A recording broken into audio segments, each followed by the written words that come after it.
when you're talking about introducing serious topics, especially when you're talking to young children, a great way to address these issues is through a nice children's book. Hello, everyone, and welcome to another episode of Real Reading Talk. I am your most gracious host, Miss Sasha. And with Real Reading Talk, I discuss the real systemic issues at the very core, the very foundation, as to why we have these high levels of illiteracy in the Black community and the ways in which we can combat these issues together. So, check this out, y'all, right? I'm coming on here to do a book recommendation. And of course, as you know, me promoting books, promoting literacy. And by the way, literacy is not just something that you have to have a physical copy of a book. However, when you're talking about introducing serious topics, especially when you're talking to young children, a great way to address these issues is through a nice children's book. All right. Especially you have the main character of that book has a particular disability. And so two of the books are focused on autism, and one of the books is focused on Down syndrome. And so, first, with autism, for those of you who may not know, or, just to give you a quick definition anyway, is that autism is a neurological and developmental disorder which affects the way a person learns, behaves, they interact socially with others. Some people who have autism, they may be high intellectually. So academically, they are like thriving, they're doing great. However, socially, the way they interact, it's very much a struggle. They may do things that are considered odd, awkward socially, they tend to be. Okay. And then you have those who may be intellectually, they may have some deficiencies, some disabilities. And they also deal with, again, the social awkwardness as well. They may hold their head down and not get the eye contact. They may do things like repetitive behaviors. So those are just some of the things that you'll see with somebody who has autism. And then a person with Down syndrome, now that is a genetic disorder. When a person has a copy of an extra copy of the chromosome 21, and this can affect them in terms of creating intellectual disabilities, also medical conditions. And it also physically, you tend to see they have like the drooping face. All right. So, I'm quite sure, hence the name Down syndrome. So their face kind of, droops. So again, these are important. Why? Because when your children are interacting with other kids at school, camps, family members, okay, whenever they're interacting with other children and they see these different types of behaviors or different characteristics, you want to make sure that your children are educated on these particular disabilities. Because when they're educated, they understand, then now here comes the empathy, right? Now here comes the and not even just, and not like they should feel sorry for them. So I don't want to say it like that, but it's more of, okay, you know what? Now I know, what's going on with them. So now I can be a better support system to them. I can make them feel like, hey, they're cool just like me. There's a certain way that their brain operates is different from mine. And that's okay because they deserve to be treated like a human being and not to be bullied, not to be made fun of, not to be ostracized. All right. That's what you typically see when you have kids who are empowered and they understand about certain things in terms of disabilities. They tend to be the kids who are supportive of those children who may come across that child who does not know any better, and that child decides they want to be rude or they want to make fun of them or they want to try to mock them or do anything like that. Now here comes your baby who's educated, your baby who knows, has this information, and they're like, no, not on my watch. I'm not going to have that. So, again, that's why I'm recommending these books. Okay. So, the first book that I'm recommending is Benny Doesn't Like to Be Hugged. Now, I've read this book before. It's on my channel. I did a Facebook Live and a YouTube Live talking about this book. And it's so cute, easy to read. This little boy, I believe he's kindergarten age, and just goes through like the different like circumstances or like different things he's doing like throughout the day in school, and basically just explaining like, okay, he, for example, says Benny likes clothes that don't have any wrinkles. Okay, just talking about the things that what Benny likes, what he doesn't like. And of course, one of the things that he doesn't like is to be hugged. All right. So it's going through this book, and it's being talked about through the eyes of his friend. Okay. So this little girl, who is his friend, and she sees all of these different things, how Benny is unique. And what she's making clear is that that's who Benny is, and that's okay because Benny is unique, and I'm going to like him anyway. That's still my dude. All right. So that's what I love about this book. It's like, hey, that's right. Yup. Benny doesn't like to be hugged, and that's all right because that's my dude. Okay. That's the way he operates. All right. Then this one, Brandon spots his sign. What is so cool about this book?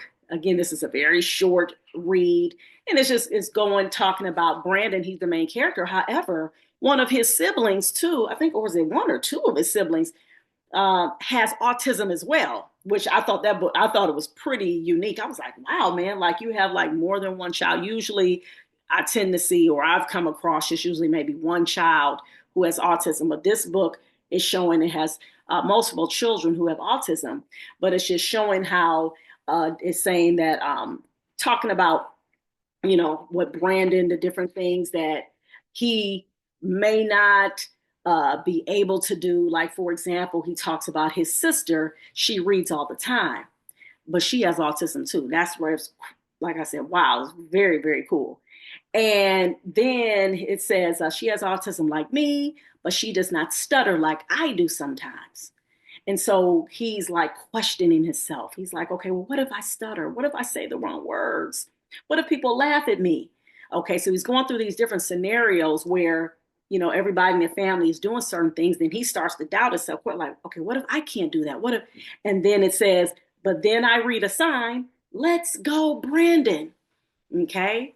So Brandon, he's like, oh my goodness, what if I can't do this?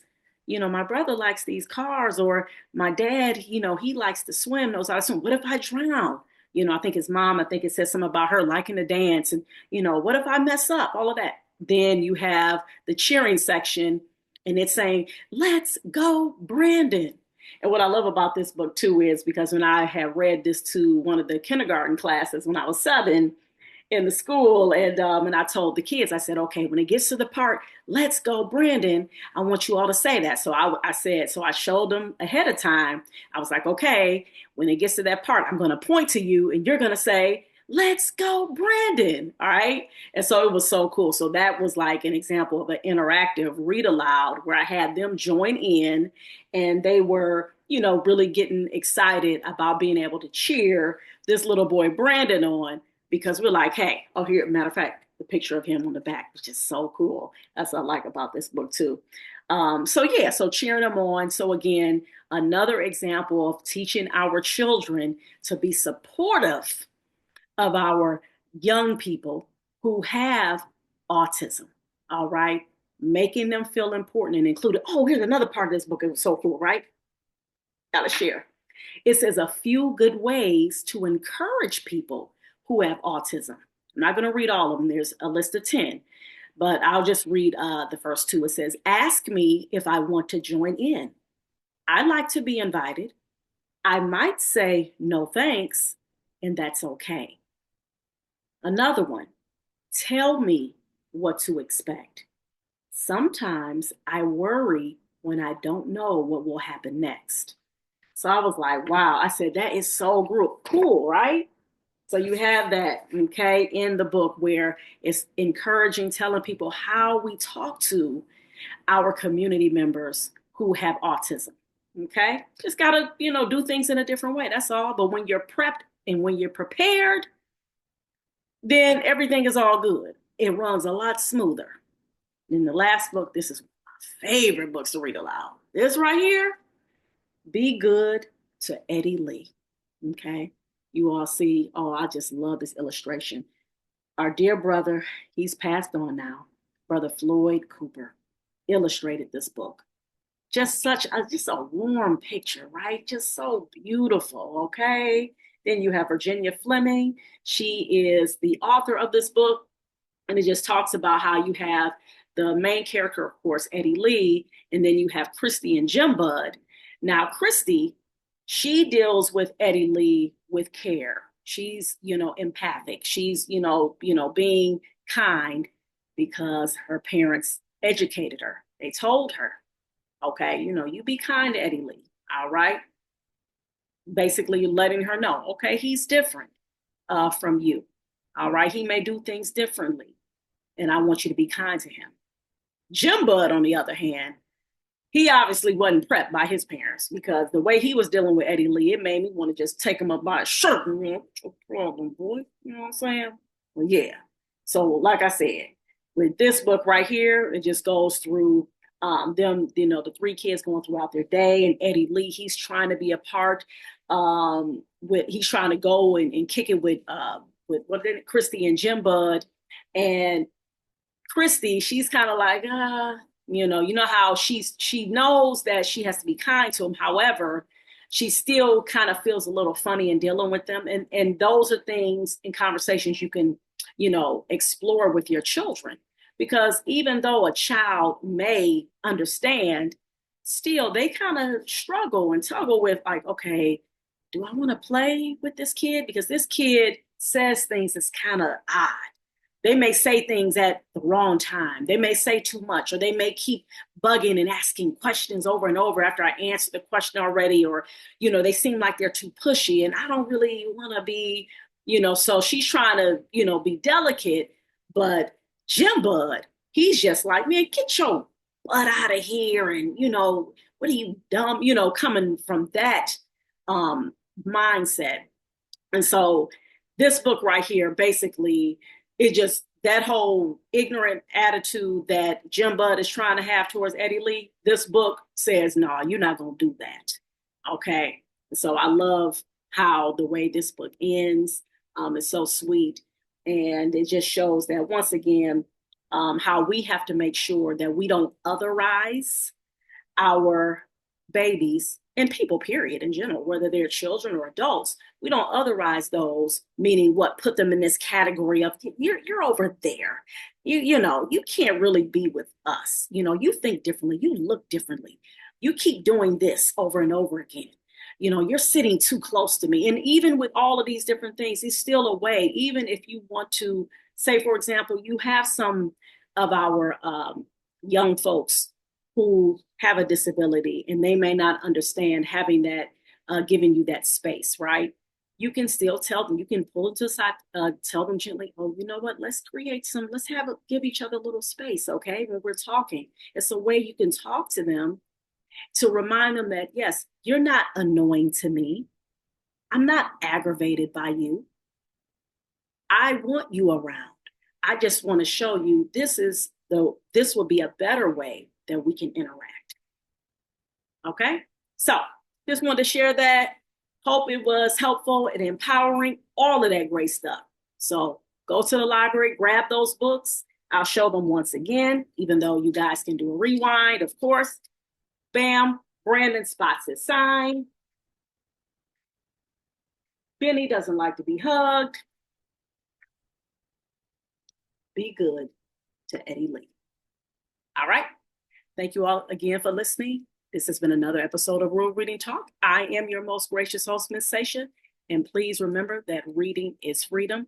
And don't forget, go to my website, readingisfreedomshop.com, to grab your merch. Get your mug, get your shirt, your hoodie. All right. Because we're on a mission. This is a movement. All right. So, with that being said, I thank you all so much. And remember to please keep reading for at least 30 minutes a day. Peace.